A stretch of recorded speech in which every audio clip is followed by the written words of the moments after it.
Upacara pengabenan tokoh masyarakat Desa Sakti Nusa Penida, Inengah Setar menjadi perbincangan hangat di media sosial.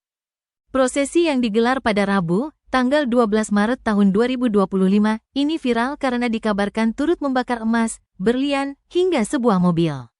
Berdasarkan video yang beredar luas, terlihat jenazah Inengah Setar dibakar dengan petulangan lembu putih, sebagaimana tradisi Hindu di Bali.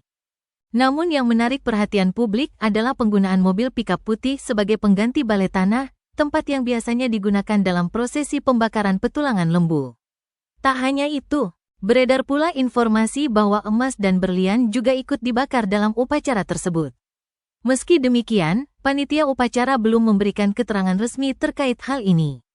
Ida Bawati Wayan Darsawan, salah satu panitia upacara, menjelaskan bahwa rangkaian prosesi pengabenan telah dimulai sejak tanggal 4 Maret tahun 2025 dengan upacara nancep taring.